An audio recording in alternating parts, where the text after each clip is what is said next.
विनंदा घर and welcome back to my channel education and career. तो मैंने ऑलरेडी बता दिया है कि जेनपस यूजी 2020 का जो एग्ज़ाम है वो इस साल नहीं हो रहा है कोविड-19 पैंडेमिक के वजह से।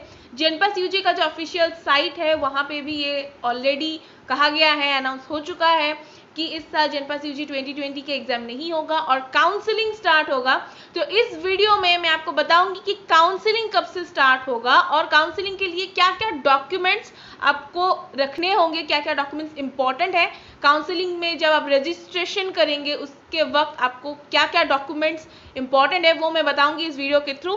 तो ये वीडियो अगर आपको अच्छा लगे तो लाइक एंड शेयर कर दीजिए और मेरे चैनल को सब्सक्राइब कर दीजिए ऐसे ही कुछ इंपॉर्टेंट अपडेट्स के लिए।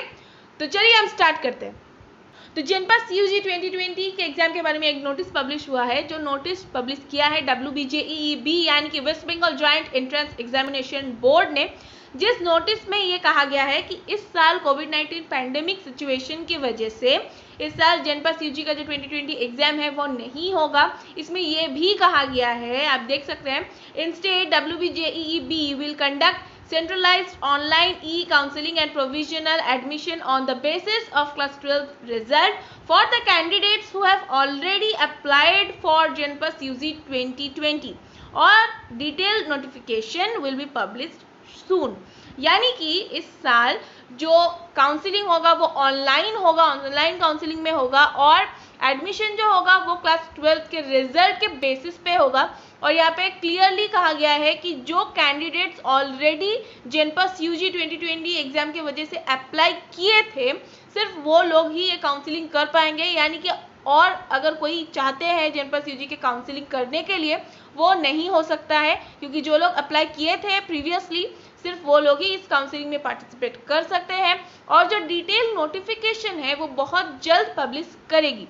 इसके साथ साथ और भी नोटिस में कहा गया है, तो इसके साथ साथ आप देख सकते हैं क्या क्या क्या कहा गया है। इसमें कहा गया है कि क्या क्या डॉक्यूमेंट्स लगेगा काउंसलिंग के लिए। आप देख सकते हैं यहाँ पे लिखा गया है, candidates are advised to keep scanned PDF copies following documents ready for uploading during registration for counselling which is going to commence tentatively in middle of October 2020। यानी कि ये जो काउंसलिंग होगा ये काउंसलिंग होगा अक्टूबर के मिडल, यानी कि 2020 इस साल अक्टूबर के मिडल अक्टूबर ये काउंसलिंग स्टार्ट होगा। और जो कि होगा स्कैन्ड PDF कॉपीज, यानी कि आप लोगों को जो डॉक्यूमेंट्स है वो स्कैन करके एक PDF करके रजिस्ट्रेशन में वो अपलोड करना होगा। तो फर्स्ट डॉक्यूमेंट जो इम्पोर्टेंट है वो है 10th एडमिट कार्ड और birth certificate for verification of date of birth. यानी कि क्लास 10 का जो एडमिट कार्ड है या फिर जो बर्थ सर्टिफिकेट है वो चाहिए होगा आपके डेट ऑफ बर्थ का वेरिफिकेशन के लिए। सेकेंड जो इम्पॉर्टेंट डॉक्यूमेंट है वो है 12th का मार्कशीट। ये बहुत इंपॉर्टेंट है, आपके क्लास 12 और HS एग्जामिनेशन का जो मार्कशीट है वो बहुत इंपॉर्टेंट है। थर्ड इंपॉर्टेंट जो डॉक्यूमेंट है वो है West Bengal domicile candidates domicile certificate. यानी कि जो लोग वेस्ट बंगाल के कैंडिडेट्स हैं उन लोग को डोमिशियल सर्टिफिकेट, यानी कि वो लोग वेस्ट बंगाल में ही रहते हैं, उनका एड्रेस वही है, उसका एक प्रूफ देना होगा जो कि मिलता है म्यूनिसिपैलिटी में। म्यूनिसिपैलिटी में अगर आप जाएंगे तो वहाँ से आप डोमिशियल सर्टिफिकेट निकाल सकते हैं। ये भी एक बहुत ही इम्पॉर्टेंट डॉक्यूमेंट है जेनपस यूजी के काउंसलिंग के लिए। फोर्थ जो इम्पॉर्टेंट डॉक्यूमेंट है वो है SC ST OBC A और OBC B candidates respective category certificate. यानी कि जो लोग रिजर्व कैटेगरी के कैंडिडेट्स हैं उन लोगों का वो सर्टिफिकेट चाहिए। SC ST OBC A और OBC B जो कैंडिडेट्स हैं उन लोगों का वो कैटेगरी रिस्पेक्टिव कैटेगरी का सर्टिफिकेट इम्पॉर्टेंट है। फिफ्थ जो इम्पॉर्टेंट डॉक्यूमेंट है वो है PWD कैंडिडेट्स PWD सर्टिफिकेट। यानी कि जो लोग PWD कैंडिडेट्स हैं उन लोगों को PWD जो सर्टिफिकेट है वो रखना होगा, वो एक बहुत ही इंपॉर्टेंट डॉक्यूमेंट है उन लोगों के लिए। सिक्स जो है वो है EWS कैंडिडेट्स EWS सर्टिफिकेट।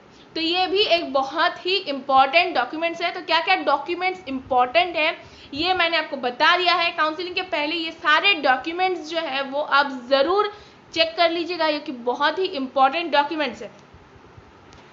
इसके साथ साथ यहाँ पे ये भी कहा गया है कि candidates having SC ST OBC A OBC B certificates issued by appropriate authority of Government of West Bengal may upload their category certificate in place of domicile certificate, but in that case if the category certificate is rejected during verification, their domicile status is also converted to non West Bengal। यानी कि reserve category के जो candidates हैं, जब वो लोग counselling के time पे जब वो लोग अपना जो सर्टिफिकेट है वो डोमिशियल सर्टिफिकेट की जगह पे आप लोग आपका जो कैटेगरी सर्टिफिकेट है वो आप अप्लाई कर सकते हैं, वो आप यूज़ कर सकते हैं। लेकिन अगर वो आपका वेस्ट बंगाल गवर्नमेंट के थ्रू अगर वो ऑथराइज अप्रोप्रिएटली अगर वो अथॉरिटी हो तो ही आप लोग आपका जो रिजर्व कैटेगरी का जो सर्टिफिकेट है वो आप डोमिशियल सर्टिफिकेट के जगह पे यूज़ कर सकते हैं। लेकिन इसमें एक प्रॉब्लम भी है। प्रॉब्लम ये है कि अगर वेरिफिकेशन के थ्रू पे अगर आपका जो कैटेगरी सर्टिफिकेट है वो अगर रिजेक्ट हो जाता है तो फिर आपका जो डोमिशियल स्टेटस है वो वेस्ट बंगाल से नॉन वेस्ट बंगाल हो जाएगा। यानी कि आप लोग वेस्ट बंगाल के कैंडिडेट्स होते हुए भी आप लोग नॉन वेस्ट बंगाल के कैटेगरी में चले जाएंगे। तो इससे आप लोग का प्रॉब्लम ये होगा कि नॉन वेस्ट बंगाल के जो कैंडिडेट्स हैं वो लोगों के जो सीट्स है वो बहुत ही कम है, तो इसलिए कंपटीशन जो है वो बहुत बढ़ जाएगा। तो इससे आप लोग को हो सकता है कि सीट्स मिलने में बहुत प्रॉब्लम हो सकता है। तो इसीलिए आप लोग ये ट्राई करें कि आपका जो डोमिशियल सर्टिफिकेट है वो आप लोग निकाल लें और उसको ही आप यूज़ करें।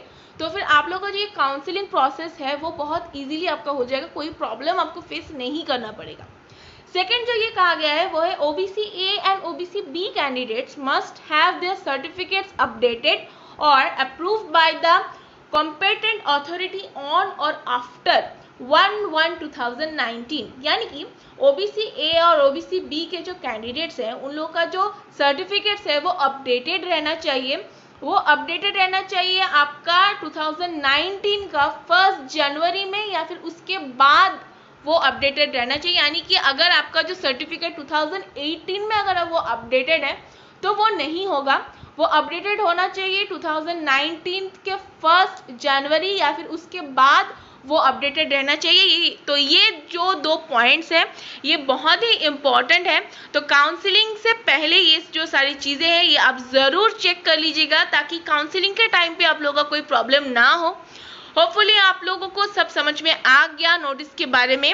अगर आपको कोई प्रॉब्लम है तो आप मुझे ज़रूर कमेंट बॉक्स में कमेंट करके बताएं।